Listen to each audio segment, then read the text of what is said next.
अर्थात स्वामी दयानंद जी ने इस ग्रंथ की रचना की है। इस ग्रंथ की रचना स्वामी दयानंद जी ने वेद, दर्शन, उपनिषद, ब्राह्मण ग्रंथ, आरण्यक, सारे ग्रंथों का जो सार है वो क्या है? सत्यार्थ प्रकाश है।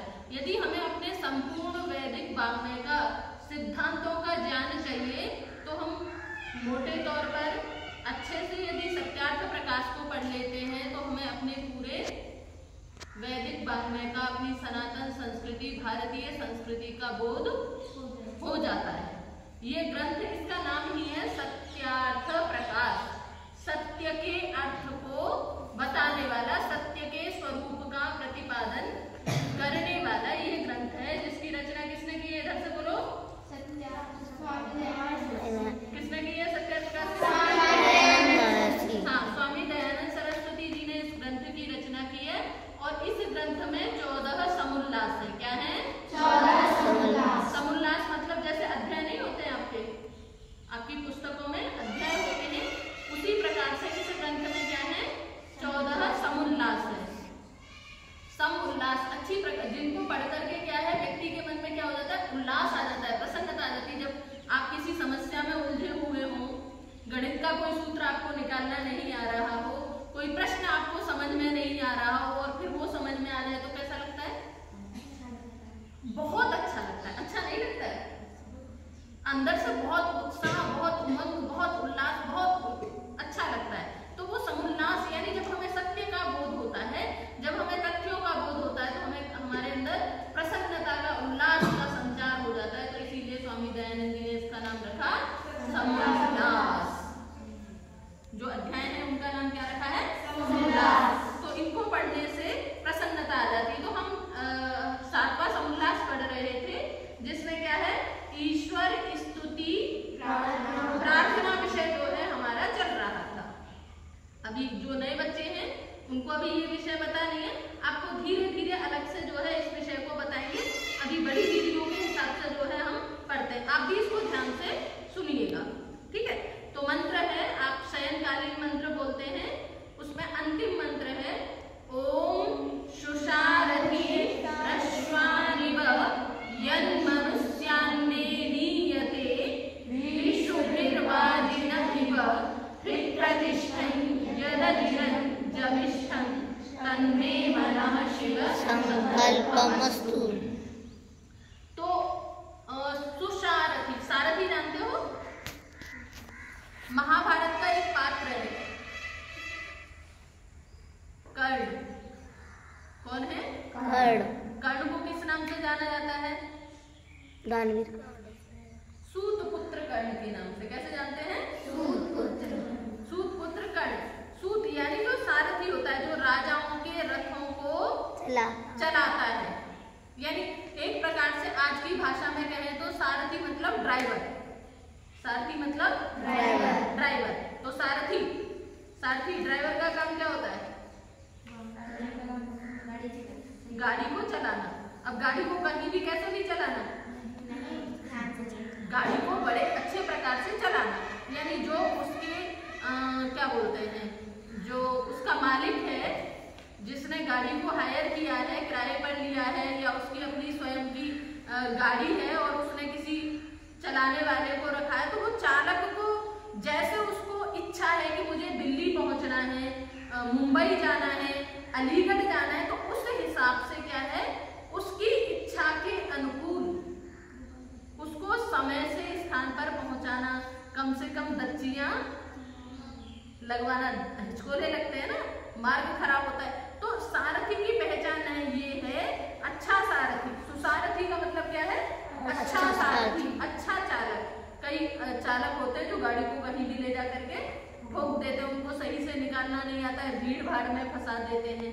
तो सुसारथी यानी जो अच्छा चालक है, अच्छी प्रकार से गाड़ी को चलाता है। तो कह रहे हैं सुसारथी अश्वान इव। क्या कहा? अश्वान इव। अश्व, अश्व किसको बोलते हैं? घोड़े को। घोड़ी को अश्व क्यों बोलते हैं? अशुं व्याप्तौ। क्या है? अशुं व्याप्तौ। व्याप्तौ यानी जो बहुत तेजी से मार्ग को व्याप्त कर ले,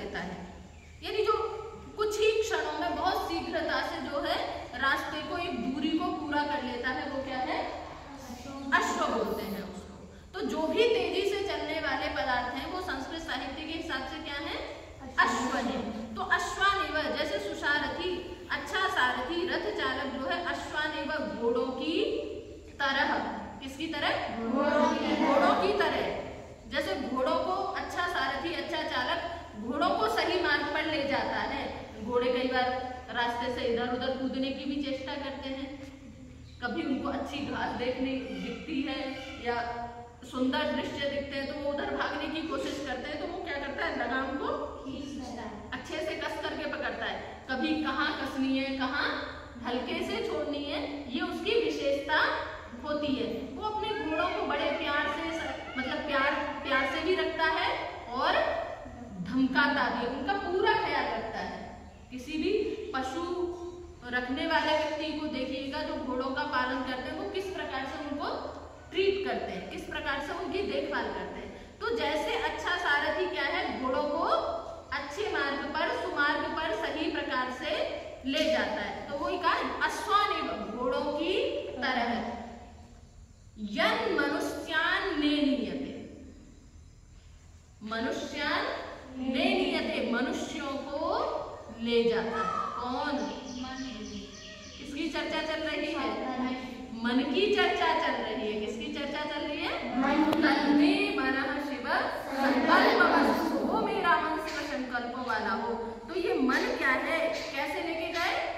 जैसे अच्छा सारथी घोड़ों को सुमार्ग पर, अच्छे मार्ग पर जिस प्रकार से व्यवस्थित तरीके से लेकर के जाता है, वैसे ही ये मन क्या है, मनुष्यान ने नियते, किसको लेके जाता है?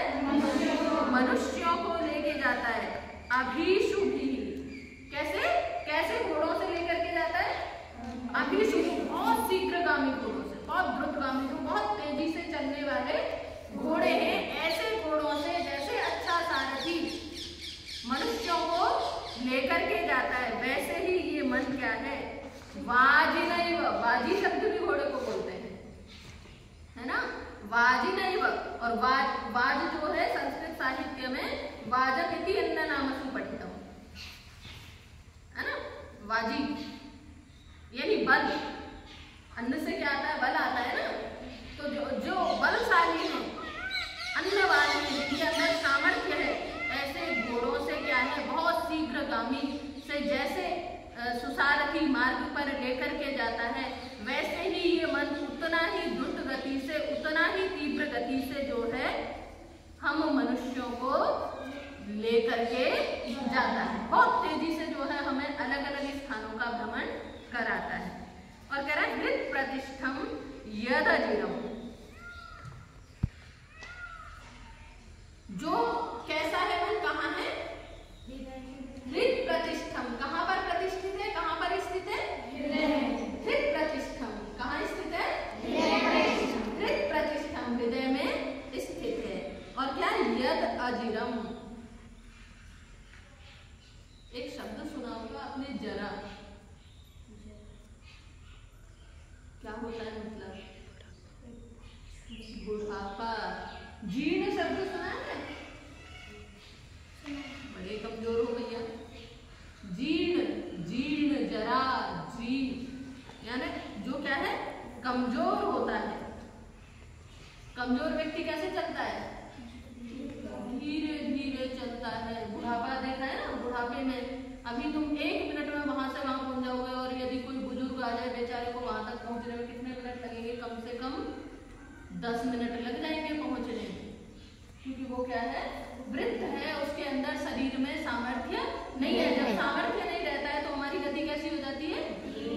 धीमी हो जाती है, शिथिल हो जाती है। तो ये कह रहा है यद अजिरम, जो कह रहा है जीर्ण नहीं होता है, ये मन कभी बुढ़ा नहीं होता है। आपने कभी बुजुर्गों की बात सुनी हो तो कहते हैं हम क्या करें, हम ही तो, ये शरीर ही तो पूरा हुआ है, ये मन तो अभी भी क्या है, जवान है, इसमें तो अभी भी वही युवावस्था वाला जोश है, इसको अभी भी वैसे ही पकवान खाने की इच्छा करती है, इसको वैसे ही जैसे युवावस्था में इसको शौक थे, वैसे ही अभी भी क्या है, उसी प्रकार के शौक है वस्तुओं को, विषयों को भोगने का।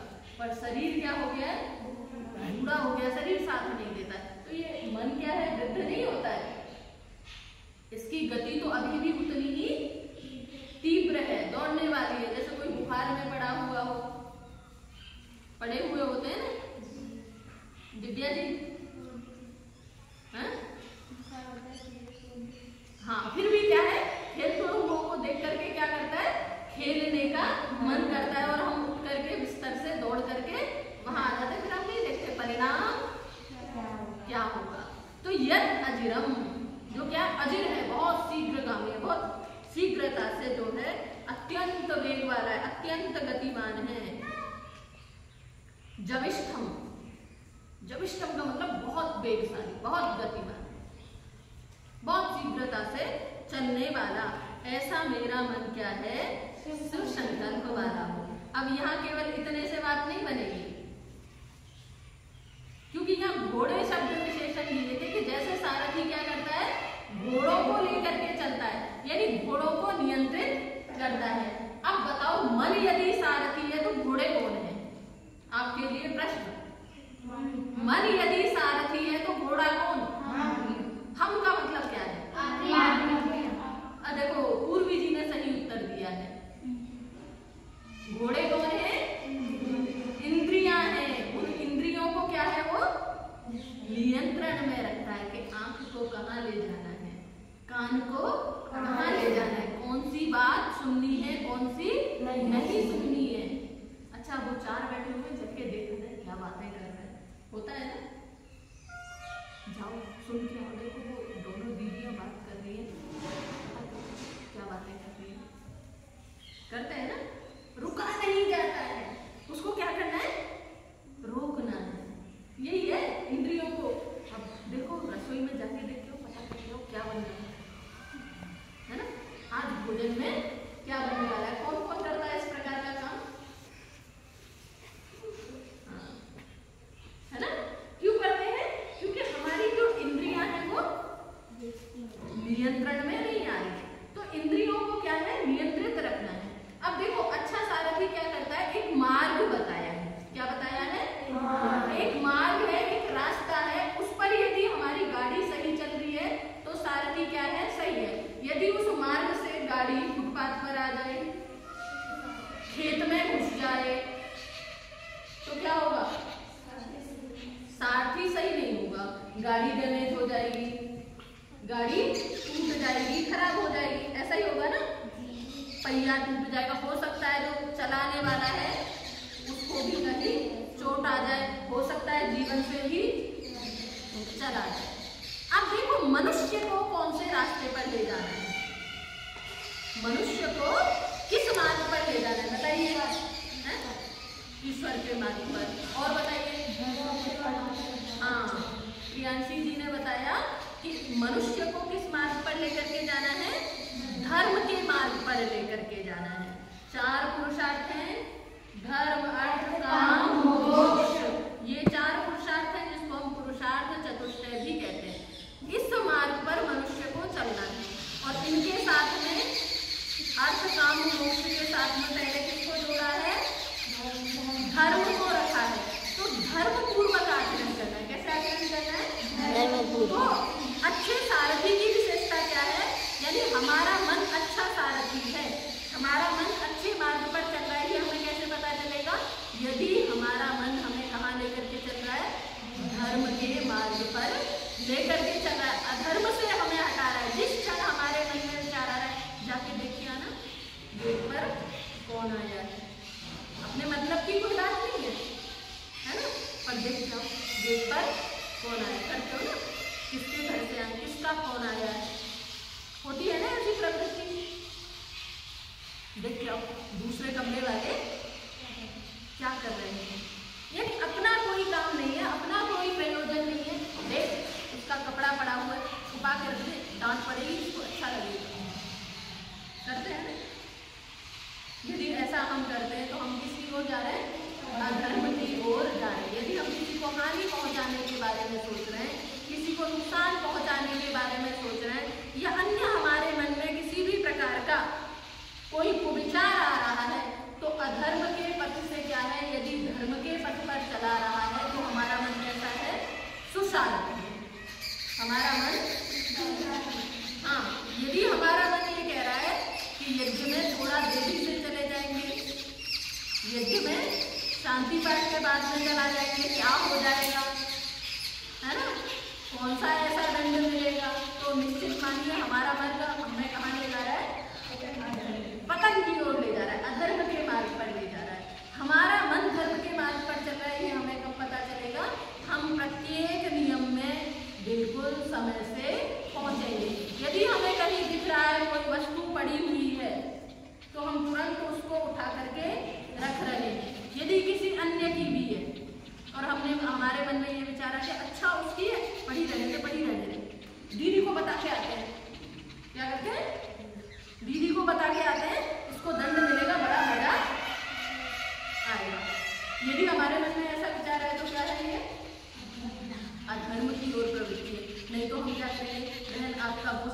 पड़ा हुआ है उसके वहां उससे उठा लीजिए, नहीं तो आपको दंड हम ऐसा कर सकते हैं।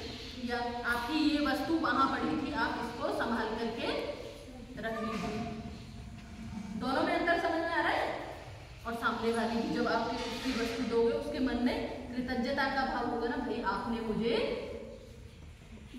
बचा लिया, नहीं तो मुझे डांट पड़ती, मुझे दंड मिलता, ऐसा ही होता है ना।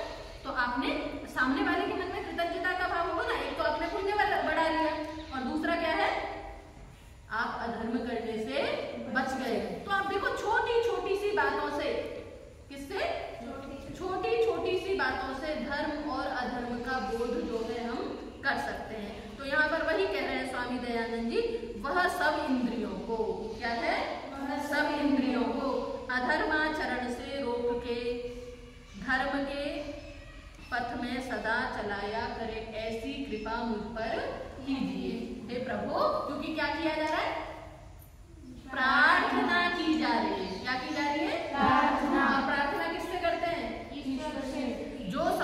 जो हमसे ज्यादा सामर्थ्यशाली है उससे हम प्रार्थना करते हैं। जो हमसे ज्यादा सामर्थ्यशाली है उससे प्रार्थना की जाती है। विद्या में हो, बल में हो, धन में हो, यश में हो, पद में हो, प्रतिष्ठा में हो, जो भी हमसे, जिसके पास में भी अधिक है हम उससे प्रार्थना करते हैं, उससे मांगते हैं। कमजोर से कोई नहीं मांगता है, जिसके पास में कुछ नहीं है उससे कोई नहीं मांगता है, जिस पर है उसी से मांगा जाता है। अच्छा प्रियांशी दीदी, आपको अष्टाध्यायी आती है, मुझे उच्चारण दे दीजिए, है ना, ऐसा ही होता है ना। या आप और कोई गुरुजन है, किसी को कुछ आता है, हर्षिता दीदी आप मुझे ये सिखा दीजिए, उसके पास में आता है, ऐसा ही करते हो कि नहीं करते हो? यदि किसी के पास में रुपया पैसा है, आपके पास में कोई वस्तु नहीं है, तो आप मांगते हो, बहन आपके पास में ये थोड़ी सी वस्तु ज्यादा है, मेरे पास में बिल्कुल नहीं है, तो आप मुझे दे दीजिए। अब अनामिका जी से जाके मांगो, अनामिका जी मुझे पेन दे दो, अनामिका जी कहेंगे बहन मेरे पास तो एक ये, मैं तुम्हें क्या दे दूं, है ना, तो मांगोगे। जब दिखेगा मीनाक्षी के पास में 3 पेन रखे हुए हैं तो मांग लोगे। यानी जिसके पास में ज्यादा है उससे मांगा जाता है।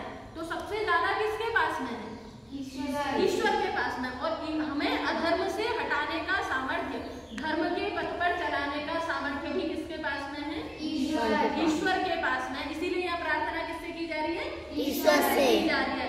आप जब सोते समय इन मंत्रों का पाठ करते हैं तो हमारे मन में ये विचार होना चाहिए, हे परमपिता परमात्मा, कैसा होना चाहिए, हे परमपिता परमात्मा, हे जगदीश्वर, हे सर्वनियंता, आप क्या कीजिए, अच्छे घोड़े की तरह, जैसे सुसारथी रस्सी से मजबूत से पकड़ करके घोड़ों को सुमार्ग पर, सुपथ पर ले जाता है। और घोड़े भी कैसे हैं, वेगवान है। यदि एक क्षण की भी देरी हुई, एक सेकंड की भी देरी होती है ना, एक्सीडेंट हो जाता है। वंशिका जी, 1 मिनट, 1 पल, 1 क्षण, यदि किसी को गाड़ी चलाते हुए झपकी आ गई, उसी क्षण क्या हो जाता है, एक्सीडेंट हो जाता है। तो 1 क्षण की भी, क्योंकि गाड़ी क्या है, वेग से चल रही है, 100 की स्पीड पे चल रही है, तत्काल एक्सीडेंट होगा। तो यदि 1 क्षण के लिए भी हम असावधान हुए, क्योंकि यहाँ पे कहा है ना, हृदय प्रतिष्ठम हमारे हृदय में स्थित है, और कैसा है, जविष्ठम है, बहुत वेग वाला है। और जो वेग वाली वस्तु होती है, जितनी वेग से जा रही होगी उतनी ही तेजी से, उतनी ही ज्यादा हानि भी पहुंचाएगी। इसीलिए मन बहुत वेगवान है, उसके वेग को कंट्रोल करना संभव नहीं है। बस क्या है, आपको हर समय क्या रहना पड़ेगा, सावधान रहना पड़ेगा। हर समय प्रति क्षण जो है सावधान रहेंगे तो परमपिता परमात्मा से प्रार्थना करेंगे तो क्या है, हमारा मन हमारी इंद्रियों को क्या करेगा, नियंत्रण में रखेगा, सुमार्ग पर चलाएगा। यदि हमारे अंदर एक भी क्षण की, एक भी पल की क्या आ गई, शिथिलता आ गई, तो निश्चित मानिएगा उसी क्षण हम कोई ना कोई अधर्म के कार्य में प्रवृत्त हो जाएंगे। तो बहुत सावधान रहने की आवश्यकता है और रोज सोते समय परमात्मा से प्रार्थना करनी है, मैं धर्म पथ का गामी बनूं, अधर्म पथ से बच करके रहूं। आज के लिए इतना ही।